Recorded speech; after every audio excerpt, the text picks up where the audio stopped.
The restaurant glowed with soft candlelight, the kind that makes every face look warmer, every table feel more intimate. I sat across from Mark, my heart lighter than it had been in weeks. Life had pulled us in different directions, but tonight felt like ours again. I lifted my glass of wine, savoring the taste and the atmosphere, letting myself believe we were finding our rhythm. The low hum of conversations around us wrapped me in comfort. This wasn't just dinner. It felt like a promise. Mark leaned closer, asking about my day with a smile that almost disarmed me. I noticed the fine lines at the corners of his eyes, the way his laugh softened his whole face, and for a moment, I let my guard down. His hand brushed mine across the table, and I clung to that touch like a lifeline. Maybe we were repairing what had been slipping through our fingers. I imagined dessert, a stroll under the city lights, maybe even some closeness at home. Fragile, yes, but possible. Then it happened. His phone buzzed against the table, shattering the fragile bubble I had wrapped around us. The screen lit up in the dim light, and without meaning to, my eyes landed on it. A picture of a messy bed, sheets twisted, followed by words that made my blood run cold. Miss you already. Last night was unforgettable. My chest tightened, my stomach lurched. In an instant, the sweetness of the evening soured into something sharp and bitter I couldn't swallow. I froze, glass still in my hand, as if moving might make the words disappear. My throat tightened, but I forced my face to stay calm, pretending nothing had happened. Mark's eyes flicked up at me, maybe sensing my sudden stillness, and in that moment, I realized he didn't know I'd seen. The betrayal buzzed in my ears louder than the clinking of silverware. Part of me wanted to scream, to demand answers right then and there. But another part, the colder part, decided to wait. I leaned back in my chair, steadying my breath, trying to collect myself while my insides twisted. "Mark, who just texted you?" I asked, my voice trembling but measured. He blinked quickly, shoved his phone face down, and forced a smile that didn't reach his eyes. "It's work. Nothing important." His answer hung between us, heavy and false. I studied him, the way his jaw tightened, the way his fingers drummed nervously against the tablecloth.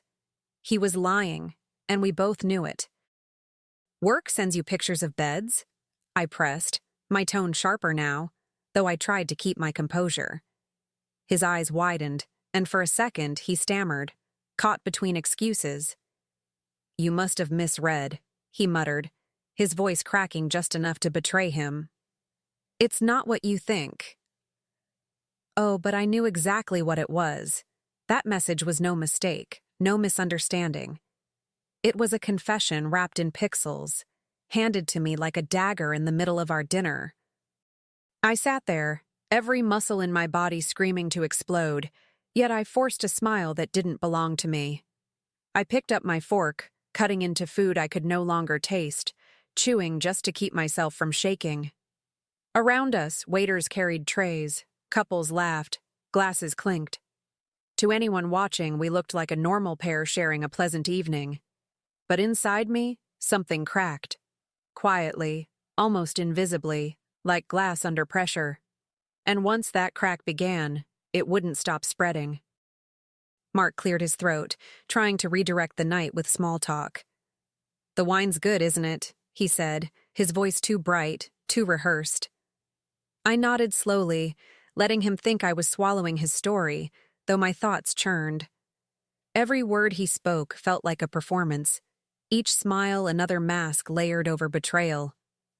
I wondered how long he'd been playing me, how many dinners, how many moments had been lies. The weight of it all pressed down, but so did a new, sharper resolve. I decided right then not to give him the satisfaction of a scene. No, he wouldn't get that from me. I'd let him think he'd gotten away with it, let him believe his secret was still intact. But in the shadows of my silence, I was already planning. Because that message wasn't just a mistake, it was a door opening, and I had no intention of letting it close again. Not until I walked through it and made sure he understood exactly what it had cost me. The ride home felt endless, though neither of us said much. Mark hummed along with the radio like nothing had happened, while I stared out the window, my reflection in the glass colder than I remembered. I clenched my hands in my lap, rehearsing the questions I wanted to hurl at him, then swallowing them back down. He thought my silence meant surrender. He thought I was too fragile to face the truth. But the truth had already carved itself into me, and I wasn't about to let it go.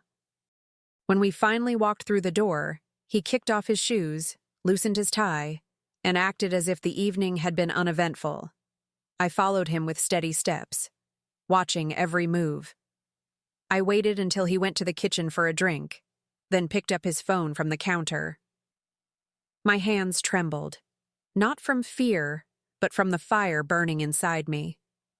The photo was gone, deleted. He had cleaned up the mess he thought I couldn't handle, but he forgot one thing. I'd already seen it.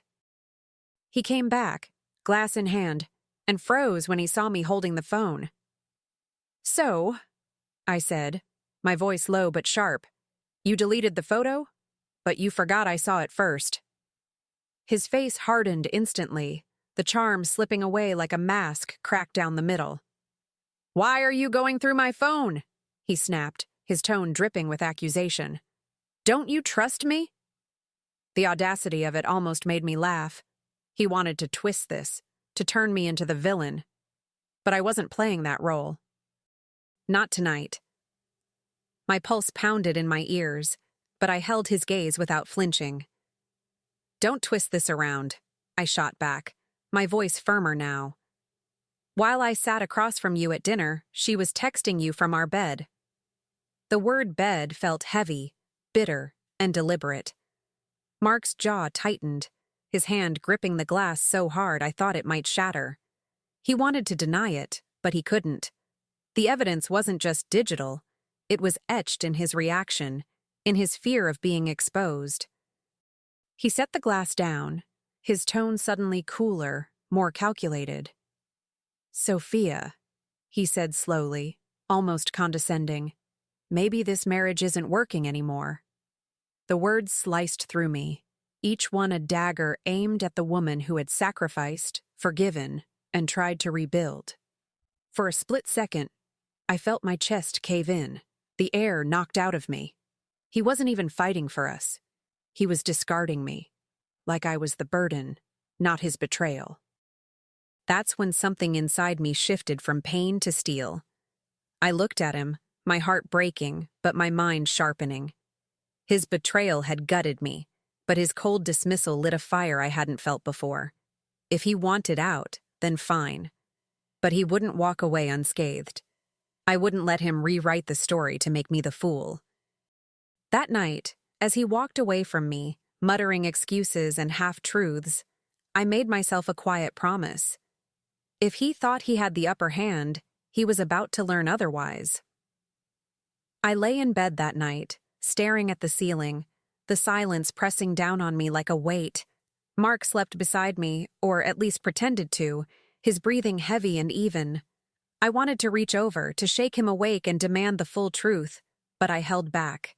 He had already shown me who he was. My tears burned, sliding down into my hair.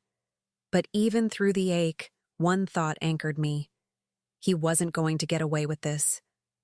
I thought back to the years we'd built together, the sacrifices, the late nights I'd spent waiting for him, the way I'd defended him when others doubted. All of it suddenly felt like bricks in a house he had set on fire. But instead of running from the flames, I decided I'd learn to use them. The woman he thought was fragile, naive, too trusting, that woman was gone. In her place was someone far more dangerous. Me, with clarity sharper than I'd ever had before. As dawn crept through the blinds, I rolled onto my side, studying his profile in the pale light. He looked peaceful, unaware that everything had shifted. My chest still ached, but beneath the pain, a strange calm settled in. He might think the mask was still intact, that his secret was buried with that deleted photo. But I had already seen the cracks, and through those cracks, I was ready to dig until the whole thing collapsed. The days that followed were a masterclass in silence. I smiled when I needed to, cooked dinner, laughed at his half-hearted jokes. But inside, I was watching, waiting. If Mark thought his little secret would stay hidden, he underestimated me. I started with the basics, his phone records, the late-night calls that stretched far longer than any work emergency ever should. Each number, each timestamp painted a picture clearer than words could. He wasn't just lying, he was sloppy. Then came the bank statements. Dinners at places we'd never been together, hotel charges in cities he claimed he'd visited for meetings. I combed through every line like a detective piecing together a crime scene, and with each discovery, the sting dulled and turned into something sharper. Proof, evidence, ammunition. He had written his betrayal into receipts and credit card swipes, and I was collecting every last one. But the jackpot came when I remembered the family laptop. Mark had synced his messages to it months ago and forgot. Sitting there in the glow of the screen, my heart pounded as I opened the folder. And there it was. Messages dripping with intimacy, snapshots of hotel rooms, the same bed I'd seen in that first photo.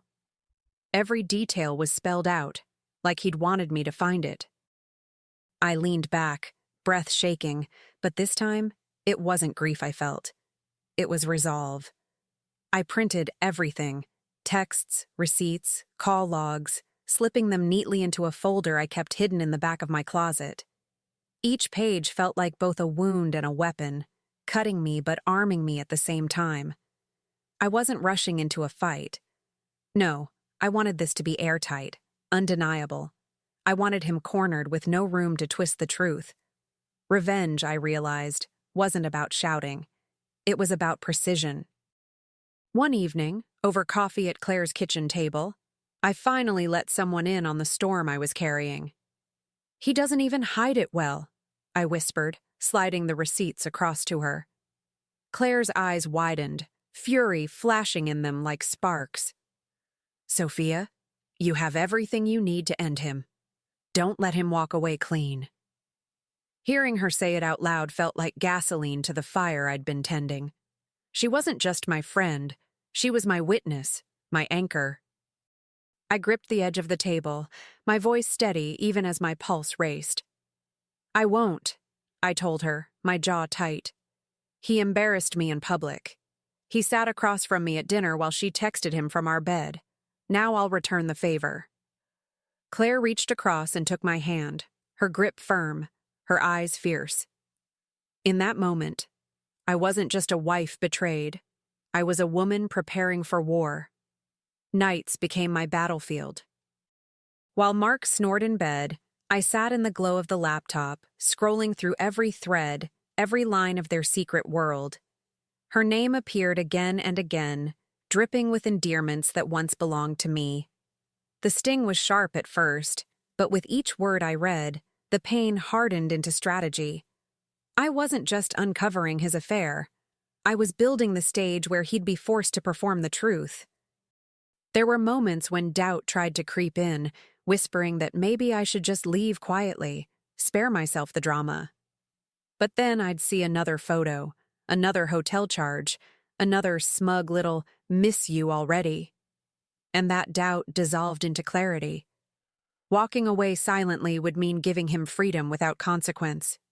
No, he needed to feel the weight of every betrayal, the sting of exposure in the very places he thought he was untouchable. By the time my folder was thick with proof, I no longer trembled when I touched it. Instead, I felt calm, almost frighteningly so. I had transformed my heartbreak into evidence, my humiliation into leverage. And while Mark went on with his charade, blissfully unaware, I was already plotting the perfect stage for his downfall. All that was left was the moment to strike, and I knew exactly when and where it would happen. The invitation to the family dinner arrived just as I'd been waiting for the right opportunity. Mark's parents were hosting. His siblings and colleagues would be there, an audience he couldn't charm his way out of. When he handed me the envelope, smiling like nothing was wrong, I smiled back and accepted. Inside, though, my pulse quickened. This was it. The night where his double life would unravel in front of everyone he cared about.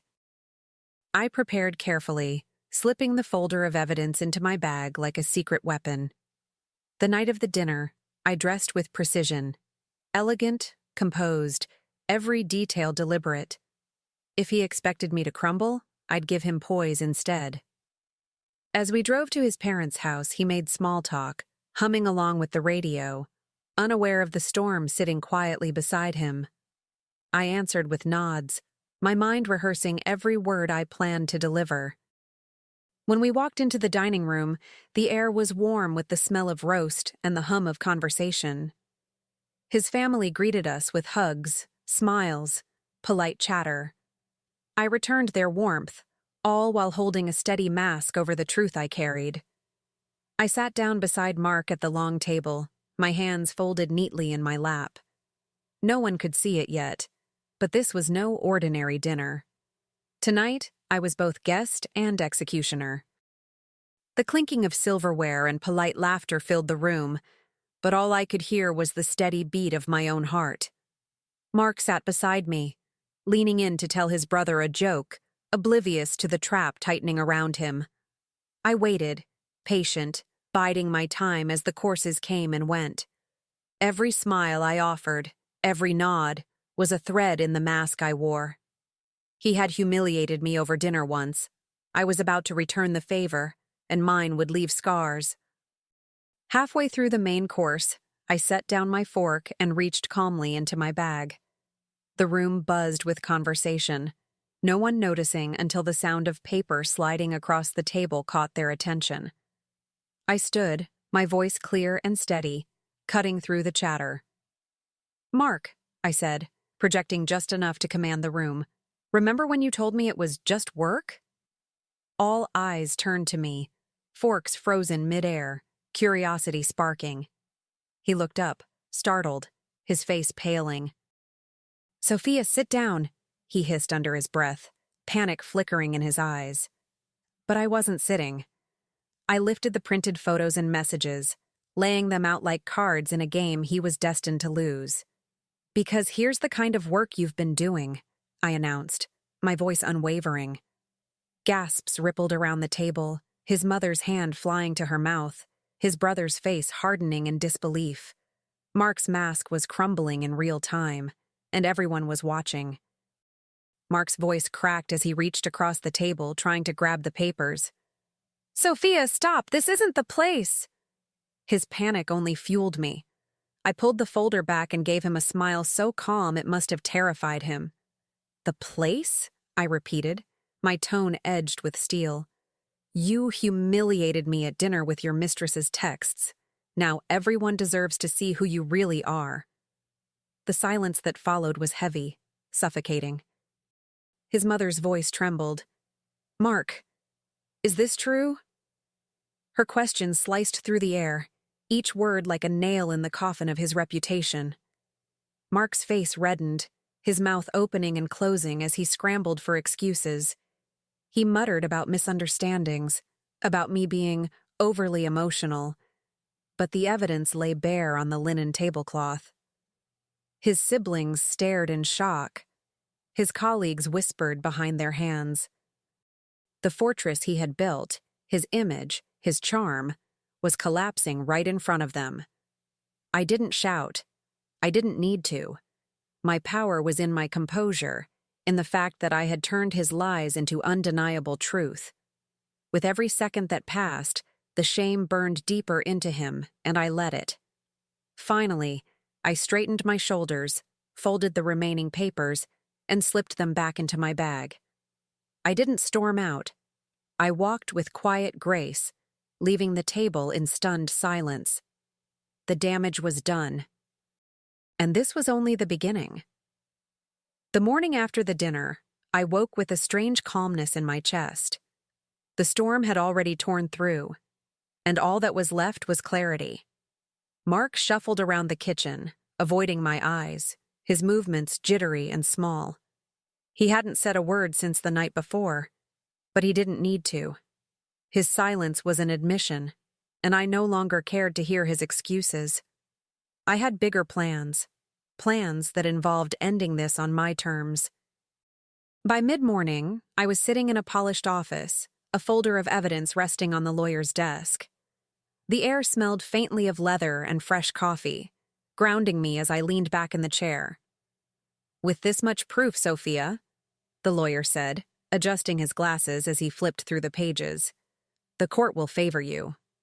I nodded, steady, resolute. This wasn't about revenge in the courtroom sense. It was about securing what I deserved after years of lies. Mark called my name from the doorway when I returned home, his voice desperate. His eyes were red, his shoulders slumped, a man suddenly aware of everything he was about to lose. "Please," he whispered, "I made a mistake. Don't do this." For a flicker of a second, I saw the man I once loved, but the image dissolved as quickly as it came. He hadn't made one mistake. He had built a life of them, and now the bill was due. I set my bag down slowly, studying him the way you'd study a stranger. "You thought you could live a double life," I said, my voice calm but sharp enough to cut. "But you can't have both. And now you'll lose them." His lips parted, searching for words that would soften me, but I'd already heard every excuse, every lie. There was no apology that could stitch back what he'd shredded. He reached out, his hands trembling, but I stepped back. The distance between us wasn't just physical. It was a canyon carved by betrayal. I thought about the years I had given, the trust I had poured into him like water into a cracked vase. No matter how much I tried, it could never hold. "I'm done patching holes," I told him, and the finality in my tone made his shoulders sink. For once, he had no power here. Later that night, I lay in bed alone, the house quiet except for the hum of the refrigerator down the hall.